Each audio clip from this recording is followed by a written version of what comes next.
morning, good afternoon, good evening, ladies and gentlemen, amazing one joining me from across the globe. How are you doing today? I want to believe you're doing amazing. I want to believe you're having a wonderful and a glorious day. It's been a while. I've not done a live video, but I've been incredibly productive, impacting and inspiring lives in other ways through coaching, mentoring, one-to-one sessions, training, group sessions.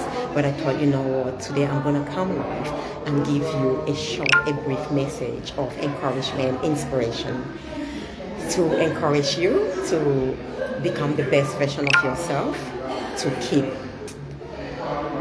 the fire alive, and do all that which you set out to do in 2025. I can't believe we are already getting to the end of April. The first quarter of the year is completely gone, and it will soon be the second. Am I right? So what have you achieved on to this day? I know some of us always say, oh, life is not a race, it's not about accomplishing that, it's not about accomplishing this. Let me just put it this way. How fulfilling has your life been? How purposeful has your life been? Because life is about living purposefully. Life is about living fully, giving our all, and really enjoying life, living it to our fullest, being the best version of ourselves with each new day. If you're not doing that, then you are actually not living. You know, we may be alive, but we are not living. Some people are merely existing, while others are living truly. You cannot live life truly without accomplishing setting goals, without accomplishing your life purpose, without living your life purpose. In fact, your life purpose is accomplished when you finish your purpose on earth, when you finish your mission on earth. With each new day we live, we've got more mission to do, we've got more purpose to fulfill. So as long as we are blessed with the gift of life, we've got to give back, we've got to leave our impact, we've got to breathe. In other words, we've got to take in air to live. If we don't have life, we will be dead, will not be alive. Hence, if you don't live life, you'll be merely existing, or you'll be dead, but you are not living. I want to believe. Thank you for joining me. All of you watching who will watch this video after this, I want to believe you are living life fully. I want to believe you are not merely existing, but you are living the life we are born to live. You are becoming all that you were created to become, and having or achieving all that you were created and placed on this earth to have and to achieve. Nothing less or nothing more. If there's anything more, then the better. Okay? Because there's one thing that I've noticed, and of course a lot of successful people who are living a purposeful life. Don't get me wrong. When I talk of success, my measure is never by your titles, your accolades, or the amount of money you have. Success goes beyond accolade, titles, and the money we create. Success is about becoming every single thing, all that you were created to be. Living the life you were born to live, because the joy of success is deep inner fulfillment, peace, rest, and satisfaction. You could have all the money in the world, you still have that void. There is no deep inner fulfillment, satisfaction, and peace. You could have all the money in the world, but you've become something else, a complete stranger to yourself. Success is becoming all that you were created to be. In fact, we don't have success. We don't achieve success. It's not about achieving a certain goal or a certain accolade or a certain amount of money and all that.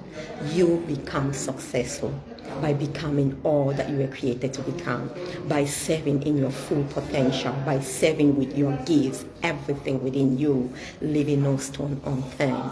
So it's paramount, honestly. People will say, oh, this thing of the new year, new resolutions, or it's that we always have to achieve. You can still be all right just doing nothing. Absolutely. Rest is different from being idle, from being lazy. We only rest when we've been doing something, when we've been alive, we've worked, and you don't rest all day. There are 24 hours in a day. Of course, you might have worked so hard, maybe during the week, over 2 weeks, you didn't sleep well, and you choose to rest continuously for a period of 24 or 48 hours. That's okay. It is purposeful, it's intentional, it's deliberate. You need the rest, because your body has to rest. Your body needs rest to fulfill its maximum potential, to function at its maximum state. So it is obvious. Please do not listen to those who say, oh, you must not always be ticking boxes. In fact, it's not really about ticking boxes. Every new day, you must be becoming all that you are created to be. Every new day, you must do that. You must become. You must live a life of impact and fulfillment. You must serve with your gifts. You are not giving gifts just to stay and watch. Just think about the body parts. I love to give visual examples when I teach. Imagine your eyes. Why were the eyes placed in this body? Not just to exist, not just to say, oh, I'm tired, every new year must I serve, must I mark goals. The eye's purpose is to become the best eyes, to give the best sight to this body that it could ever give as long as this body is alive. So with every new year is an opportunity for the eyes to say, wow, what an incredible privilege and gift for me to be alive again, for me to be in a body that's full of life, and I've got to serve this body in my best ability and capacity. I've got to do the best of what I'm capable of doing, nothing less, nothing minimum. But I'm going to see to the best, to my fullest. If anything is obstructing my view, I can't see clearly and bring sight to this body clearly, I've got to be seeking for help. I've got to be visiting an optician, an ophthalmologist to get my sight back on track. I've got to be resting enough so I can be well rested. So when I open up, I'm not teary, I'm not tired, I'm not red. I don't just want to close up again because I've been overworked. I've been, burnt out, exhausted, and I cannot serve fully. It's exactly the same in life. Why should we then say, why must I always live? Why must I always be doing nothing is also being productive? It's ridiculous. You're not doing nothing. I am resting. I am resting. It's not like doing nothing. At every given time in life, you must be doing something. You're resting, you are chatting with a friend, you are just relaxing, you are just having some self moment, you're having self-care, you're doing something, you're sleeping. It's not nothing. It means that you don't value your life. Because when you value your life, you understand that every second of the day is valuable. And what you do with that second will determine how fulfilled and successful your life has been, or how fulfilled you are, how peaceful, how acknowledged, how resolute you become. So it's paramount. It is known that the only beings, the only creation that do less than they are capable of doing, have less than they are capable of having, and become less than they are capable of becoming are human beings. Yeah, and one of the key things is we have the free will, don't we? The free will can be tricky. Some of us think, oh, it's freedom. But beloved, free will without discipline, free will without vision is so chaotic. You will do anything and fall for anything and destroy your life. Free will must be guarded. You must discipline your free will to be productive, to be, purposeful, intentional, impactful. So why should we do less than we are capable of doing? Why should we become less than we are capable of becoming? Why should we have less than we are capable of having? It doesn't make sense.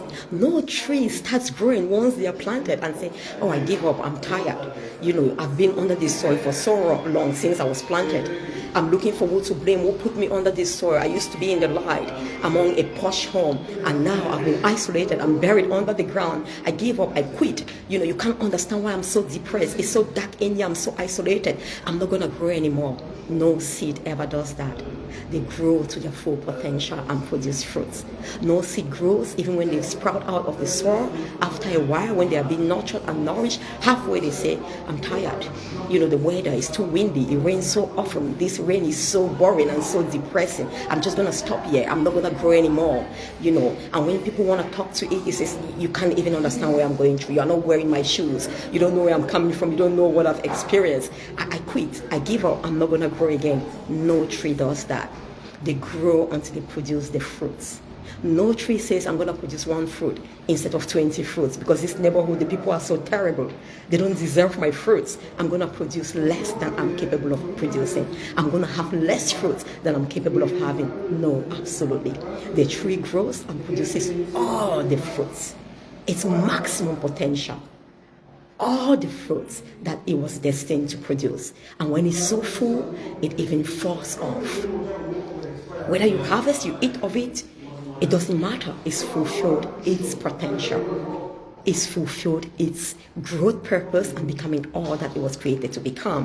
When we don't eat those oranges, we lose the benefit from the oranges. The orange seed has fulfilled its purpose, has finished its growth cycle, waiting for the next season of growth and harvest. So beloved, what are you doing? Why are we settling for less? Why do we always complain? Why is it us? Why do we want to use a free way to always complain, make excuses, look for who to blame? Let me tell you, like that seed, it may be so dark right now. You may be so isolated. You may be under the ground, seem like you're oppressed. Of course, the entire world is over that seed. You're buried in the ground like that seed. You don't have to quit. You cannot give up. That you don't understand, this person put me here. The person who has taken you through that situation or make you to experience this is doing it for your best. There is no experience you go through that's not designed to enable you to fulfill your purpose. You might never have known if you had stayed comfortable where you were. If that seed had stayed comfortably throughout its life in a beautiful palace, that seed will never grow to produce fruits. Never. If you are not pushed, pressed from every direction, you will never become all that you were created to become. So you should be thanking those who put you in those challenging situations, because the truth is, sometimes at the greatest or the peak of our challenges, of our lows, that's when a true leadership by pressure comes up. When we say in quote, I have no choice, guess what? We need to take action if we have to leave. You've never swum before someone drops you in water. If you have a vivid vision, a purpose, you know why you are here. Maybe your family is waiting for you. You need to serve them. You need to deposit, something in them. You still need to teach them. Your mission is not over. You're going to swim. You're going to do your best. You're going to scream. You're going to ask for help. You're not just going to allow yourself to sink in that water. If you see a tree, you might hold a tree and hang on there and wait until help comes to you. It's exactly the same. My beloved woman, man, child, student watching me now, you should not give up. You should not make excuses. Whatever you're going through now, there is a purpose. You might be isolated, and I say feel isolated. I don't use feel casually, because I talk a lot about being. When you are becoming someone, it's not about feeling. Feeling is fleeting, it's temporal, it's the emotional brain that's at work. But being is an intentional, conscious, and deliberate state that you choose to operate in. And in every single moment of our life, we are destined to live life fully. We are destined to live life fully. We are destined to be present, to express our full purpose, potential, and live wholly, unapologetically, and purposeful. So, beloved, if you now feel isolated, because it's how you feel, it's not the truth. The seed may be under the ground. The truth is not that seed is isolated. It's so dark under the ground. No. That is the domain. That is the terrain. That is the field. Those are the conditions necessary for that seed to sprout and become all that it was created to be. But the seed will never have known, or we will never know if we don't sow that seed there. So when you think you're isolated, you're pressed and oppressed, no one is there for you, it's too dark, don't give up, don't complain, don't make excuses. Look for the opportunities, look within you, and become the best version of yourself. Maximize that environment. If it's not destroy you, if you've not been killed or consumed by the condition or the situation where you are in, guess what? It's never meant to destroy you. It's meant to bring out your true essence, the true power in you. Like that seed is meant to bring out the fruit which is entrapped within that seed. It's meant to bring out the greatness that's entrapped within you. The greatness the world would never see if you never had the opportunity to be, in quote, buried, isolated from the world. That isolation is your moment to look within. Have only yourself and your creator to have that deep conversation and just explore who you truly are, your thoughts, your power, your strengths, your potential, what you can do so that you can sprout like an eagle and live the life we're called to live. You should never be less than you can be. You are capable of more. You are not someone who should be always resentful. Don't choose resentment. We are born to express love, peace. Our nature is that of love. You cannot settle for resentment, hatred because of what you went through. You can absolutely not say, you don't understand what I went through. They betrayed me. They pushed me. It's for you to have the opportunity to show them who you are made of, to tell them, to reveal to them what is love all about. Because the people who often hurt others, they are hurting.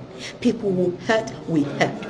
If you are bleeding and you don't heal from your wound, guess what? Everywhere you walk, we will see traces of blood. You will bleed in areas that had nothing to do with your pain. When you meet people and touch them, you will bleed on them. You will bleed with people who had nothing to do with your pain, your isolation, your trauma, your mystery, your misery.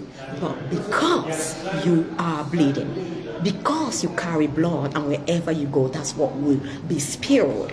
If you don't heal, it's exactly the same thing. People will go about thinking they are hating you. You cannot become who you are.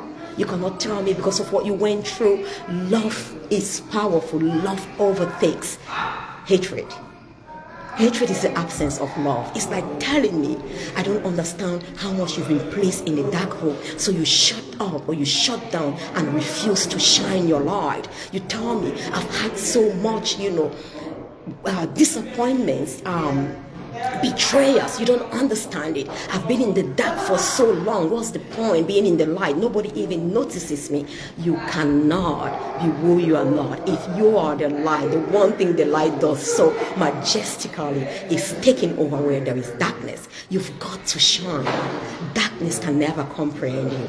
Light actually engulfs the darkness. Darkness is the absence of light. You cannot become who you are, blaming society and institution, those around you. Whoever you are right now, and I make no apologies, beloved, I want to help you. I've got to be honest with you because I know you are greater. You are nothing less than love. You are nothing less than, an ego, a leader. You are nothing less than excellent. You are nothing less than majestic. I know. And this is truth. Again, it's not my opinion. Principles are not opinions. Whether I believe in the principle or law, principles in other words are also laws of gravity or not, there exists a law, a principle on this planet called Earth that is called gravity. Whether I believe or not, anything that goes up will come down under the force of gravity. So what I'm telling you about you being excellent, magnificent is truth. You're created by a divine God who is magnificent, who is excellent. He is love, and you're created in his image. You have absolutely no reason to dislike or hate another person because you've become something else. If you don't like what you are seeing, beloved, the truth is you must stop and work on yourself, develop yourself so you become all that you were created to become.